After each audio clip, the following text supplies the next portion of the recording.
Hello friends, welcome to CK Y education. आप सभी का स्वागत है सीके वाई एजुकेशन में। चलिए दोस्तों, जैसे कि हम लोग आजकल लुसेंट ऑब्जेक्टिव जीव विज्ञान का देख रहे हैं, तो चलिए स्टार्ट करते हैं। आपका पहला क्वेश्चन है, पारिस्थितिकी शब्द को सर्वप्रथम प्रतिपादित करने का श्रेय किसको जाता है? पारिस्थितिकी शब्द को सर्वप्रथम प्रतिपादित करने का श्रेय किसको जाता है? आप ऑप्शन देख लीजिए और इसका आंसर बताइए। तो इसका आंसर होगा ऑप्शन नंबर डी, रिटर को। ठीक है। अगला है, पारिस्थितिकी निम्नलिखित के बीच पारस्परिक संबंधों का अध्ययन है। किसके बीच? तो ये है जीव और वातावरण के बीच संबंध को दर्शाता है और इसके बारे में हम लोग इसमें अध्ययन करते हैं। नेक्स्ट है, सौ पारिस्थितिकी का अभिप्राय क्या है? सौ पारिस्थितिकी का अभिप्राय क्या है?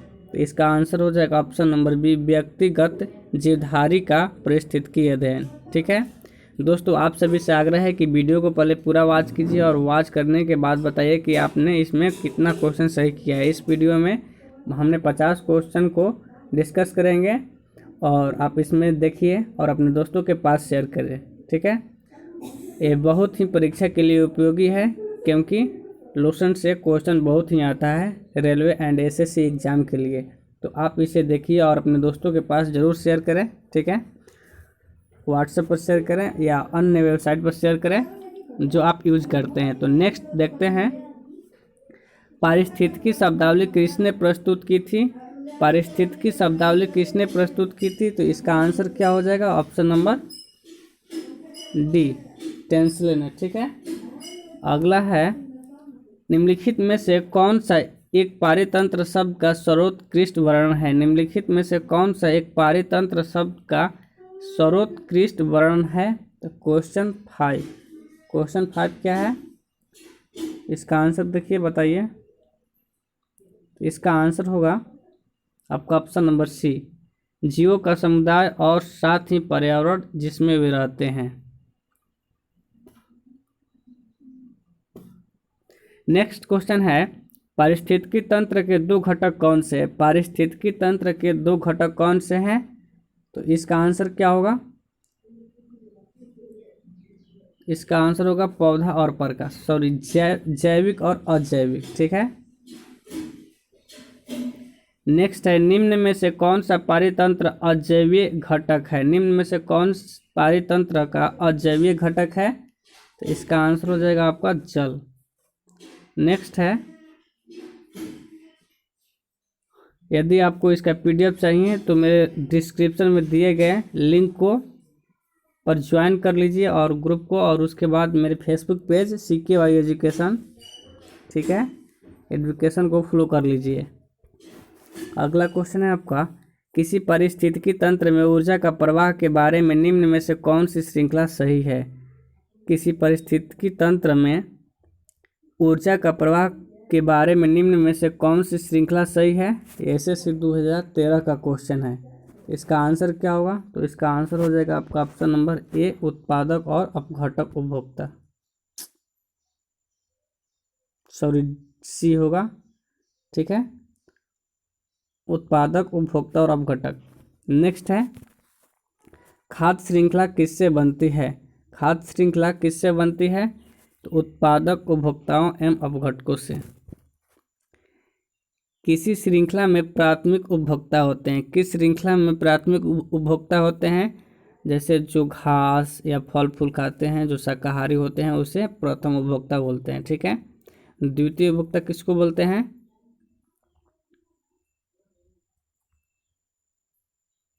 द्वितीय उपभोक्ता मांसाहारी को बोलते हैं। ठीक है। नेक्स्ट है,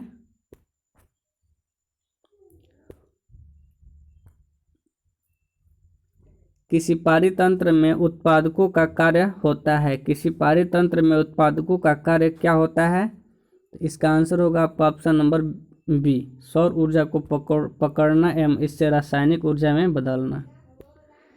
अगला है, पारितंत्र में ऊर्जा का प्राथमिक या मुख्य स्रोत क्या है? पारितंत्र में, जो पारिस्थितिकी तंत्र है, वातावरण है, इसमें मुख्य स्रोत क्या है? इससे क्या प्राप्त किया जाता है? तो इससे प्राप्त किया जाता है सूर्य का प्रकाश। ठीक है। किसी पारितंत्र की सबसे बड़ी संख्या होती है, किसी पारितंत्र की सबसे बड़ी संख्या किस में होती है? तो इसका आंसर हो जाएगा प्राथमिक उपभोक्ताओं में। ठीक है, सॉरी, प्राथमिक उत्पादकों की। ठीक है। क्वेश्चन है नेक्स्ट, वायु एवं जल की क्रिया द्वारा भूमि का कटाव क्या कहलाता है? वायु एवं जल की क्रिया द्वारा भूमि का कटाव क्या कहलाता है? तो इसका आंसर हो जाएगा अपरदन। मृदा अपरदन रोका जा सकता है, मृदा अपरदन रोका जा सकता है। कैसे? तो वन को लगाकर। ठीक है।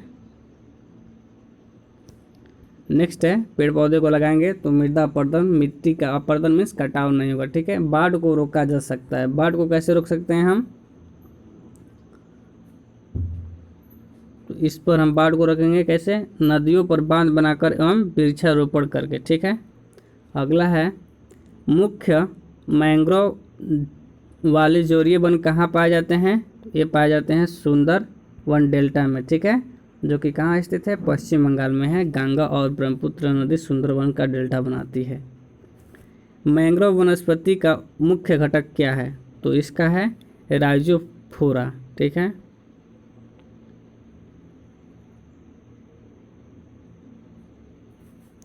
नेक्स्ट है, समुद्र के किनारे की वनस्पति क्या कहलाती है? समुद्र के किनारे की वनस्पति क्या कहलाती है?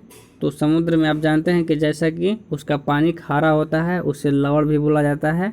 ठीक है, इसलिए लवणोद्भिद वनस्पति होगी। ठीक है। नेक्स्ट है, निम्नलिखित पत्तियां और धंसे हुए रंध्र के प्रमुख लक्षण है। निम्नलिखित पत्तियां और धंसे हुए रंध्र के प्रमुख लक्षण कौन से हैं? तो इसका आंसर हो जाएगा ऑप्शन नंबर डी, शुष्कोद्भिद। ठीक है। नेक्स्ट देखिए, मरुद्भिद में लंबा मूल तंत्र होता है। मरुद्भिद में लंबा मूल तंत्र होता है क्यों होता है? क्योंकि गहरे जल स्तरों से जल अवशोषित करने जड़ गहराई में चली जाती है। ठीक है। मरुद्भिदों में लंबा मूल तंत्र होता है क्योंकि गहरे जल स्तरों से जल अवशोषित करने के लिए जड़ें गहराई में चली जाती है। मतलब जैसे हम लोग के यहाँ पेड़ पौधा है तो क्या बहुत, मतलब इसकी जो जड़ें हैं बहुत नीचे चली जाती है। क्यों? क्योंकि वहाँ से जल को अवशोषित करती है और पत्तियाँ तक पहुँचाती है, फिर वहाँ से प्रकाश संश्लेषण होता है, फिर वहाँ से फ्लोएम पेड़ पौधे के चारों तरफ खाना पहुँचाता है। यह क्रिया चलती रहती है, इसलिए जो मिट्टी में होता है इसे मरुद्भिद बोलते हैं। यदि संसार के पौधे मर जाएं तो किसकी कमी के कारण सभी जंतु मर जाएंगे? बताइए, यदि संसार में पौधा ही नहीं रहेगा तो कोई जीव जंतु नहीं बचेगा। क्यों? क्योंकि सभी ऑक्सीजन पर तो जीते हैं। ठीक है, इसलिए इसका आंसर ऑक्सीजन होगा। नेक्स्ट है, अधिपादप वैसे स्थान पर पाए जाते हैं। अधिपादप वैसे स्थान पर पाए जाते हैं जहाँ पर क्या होता है? जहाँ पर अधिपादप वैसे स्थान पर पाए जाते हैं जहाँ पर क्या होता है? अधिपादप मीन्स इपीफाइट। इपीफाइट का मतलब अधिपादप, इसका मतलब जहाँ पर वर्षा पूरे वर्ष होती है वहाँ पर क्या? वहाँ पर पेड़ पौधे हरे भरे होंगे, वहाँ पर पेड़ पौधे अधिक होंगे। ठीक है, तो इसका आंसर हो जाएगा ऑप्शन नंबर सी। नेक्स्ट है, मिर्मेकोफिली एक लाभदायक संयोजन होता है कुछ पुष्पी पादपों का। मिर्मेकोफिली एक लाभदायक संयोजन होता है कुछ पुष्पी पादपों का। इसका आंसर क्या होगा? तो इसका आंसर हो जाएगा ऑप्शन नंबर सी, चींटियों के बीच। संसार का सबसे बड़ा परितंत्र कौन सा है? तो संसार का सबसे बड़ा परितंत्र सागर है। ठीक है, क्योंकि यह मतलब पृथ्वी पर सागर 71% है। आपको मालूम है जैसा कि 71% वाटर ही है। ठीक है। अगला है, मृदा अपरदन को रोका जा सकता है कैसे? वन रोपण के द्वारा। अगला है, जब हम बकरी का मांस खाते हैं तब हम क्या होते हैं? तब हम द्वितीय उपभोक्ता कहलाएंगे क्योंकि हम मांस खा रहे हैं। ठीक है, जो मांस खाता है उसे द्वितीय उपभोक्ता बोलते हैं। और सौर ऊर्जा किससे प्राप्त होती है? तो सौर ऊर्जा सूर्य से प्राप्त होगी। और किससे? खाद्य श्रृंखला से अभिप्राय क्या है? इनमें से किसके ऊर्जा का अंतरण होता है? खाद्य श्रृंखला से अभिप्राय क्या है? इसका आंसर हो जाएगा ऑप्शन नंबर बी, एक जीव से दूसरे जीव में जो लोग मतलब ऊर्जा लेते हैं उसे खाद्य श्रृंखला बोलेंगे। और ठीक है, अगला है हाइड्रोफाइट्स। हाइड्रोफाइट्स मीन्स समझ रहे हैं आप? हाइड्रोफाइट मीन्स हाइड्रो मीन्स जल होता है, तो इसलिए क्या हो गया, एक जलीय पौधा है। हाइड्रोफाइट किसे कहते हैं? यह एक जलीय पौधा है। ठीक है, नेक्स्ट है निम्नलिखित में से कौन सा पौधा मरुद्भिद है? मरुद्भिद समझ रहे हैं आप? जैसे मिट्टी में होना चाहिए। R B S M C G और 2004 के लिए क्वेश्चन है। ठीक है, तो आप अपने देखिए, अपने दोस्तों के पास शेयर कीजिए। और हमारा परीक्षा जो है NTPC and group D SSC सब, जैसा कि कोरोना जैसे ही अनलॉक की प्रक्रिया स्टार्ट होती है वैसे ही एग्ज़ाम स्टार्ट हो जाएगा। इसलिए आप इसे देखिए, क्योंकि बहुत ही इम्पोर्टेंट क्वेश्चन है। आपको मालूम है कि आरआरबी एनटीपीसी में एएसएम और टीसी जैसी सारी पदें हैं, स्टेशन मास्टर हैं। बहुत ही इम्पोर्टेंट क्वेश्चन आपको इसमें कराया जा रहा है। आप इसे देखिए, अपने दोस्तों के पास ज़रूर शेयर करें। ठीक है, तो इसका आंसर हो जाएगा ऑप्शन नंबर 31 का सी, करील। ठीक है, पर्यावरण के अजैव अवयव का उदाहरण है। पर्यावरण के अजैव अवयव का उदाहरण कौन सा है? ये भी आरआरबी एएसएम सीजी 2004 का क्वेश्चन है। तो इसका आंसर क्या हो जाएगा? इसका आंसर हो जाएगा ऑप्शन नंबर सी, वायु। ठीक है,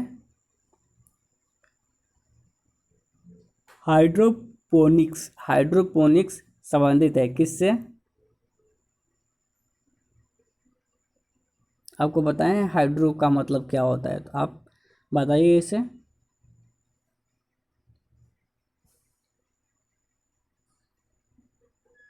मिट्टी के बिना पौधे की वृद्धि, मतलब जल, जो जल से वृद्धि हो। ठीक है, मिट्टी से नहीं, केवल जल से वृद्धि हो, जो जल में पाया जाता हो, उससे बोलेंगे हम हाइड्रोपोनिक्स। ठीक है, अब आप ये वाला आंसर मत मारिएगा, क्योंकि ये देखिए लिखा है पानी के बिना पौधे में वृद्धि, तो हो जाएगा मरुद्भिद। लेकिन ये है क्या?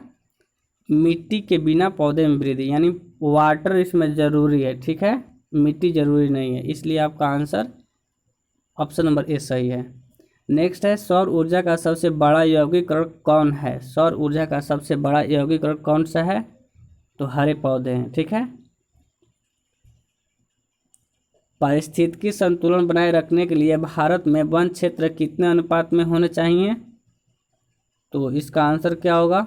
इसका आंसर हो जाएगा आपका ऑप्शन नंबर सी, 33.3%। मैंग्रोव की खेती के लिए निम्न में से कौन सा क्षेत्र प्रसिद्ध है? मैंग्रोव की खेती के लिए निम्न में से कौन सा क्षेत्र प्रसिद्ध है? तो जैसा कि हमने आपको बताया, कौन सा होगा इसमें? तो ऑप्शन नंबर सी, दक्षिणी 24 परगान सजने खाली जंगल। ठीक है, या जो सुंदरबन डेल्टा होता है उसमें भी होता है। एपीफाइट बहुत अधिक विकसित होते हैं। ऐसे पौधे होते हैं जो अन्य पौधे पर निर्भर होते हैं। ठीक है, इसे क्या बोलते हैं? इसको बोलते हैं हम 37 का बी, यांत्रिक मदद हेतु। नेक्स्ट है पादपालय एक सुविधा है जिससे क्या बोलते हैं? जिसको क्या बोलते हैं? पादपालय एक सुविधा है जिससे 38 का आंसर ऑप्शन नंबर सी, नियंत्रित दशाओं एवं पादपों का उगना संभव हो पाता है। निम्न में से कौन सा कार्य पर्यावरणीय दृष्टि से उपयुक्त है? तो इसका आंसर क्या होगा? तो इसका आंसर होगा आपका ऑप्शन नंबर ए, कार्बनिक कृषि से।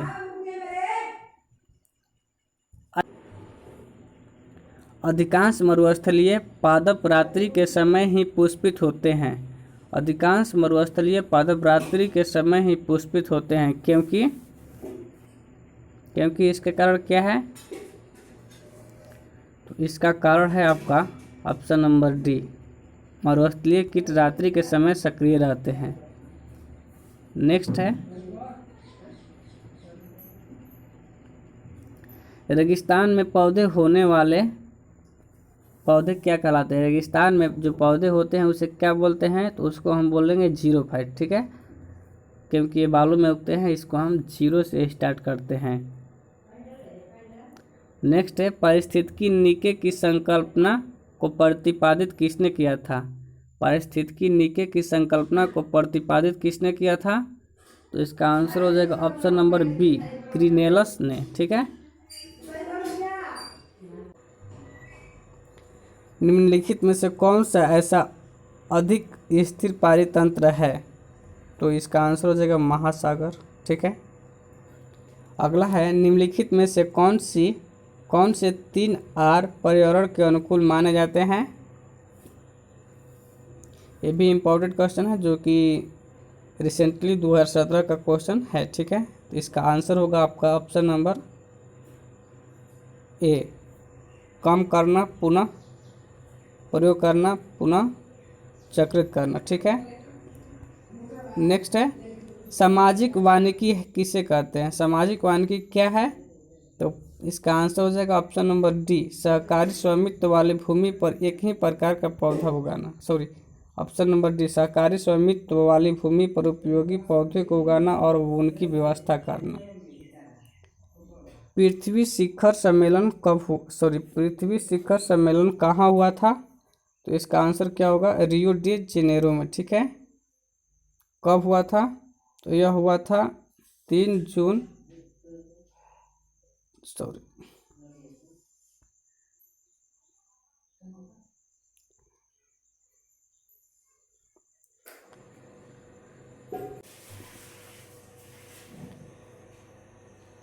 तो रियो सम्मेलन यानी पृथ्वी शिखर सम्मेलन कब हुआ था? तो 3 जून 1992 और रियो डी जेनेरियो में आयोजित सम्मेलन था।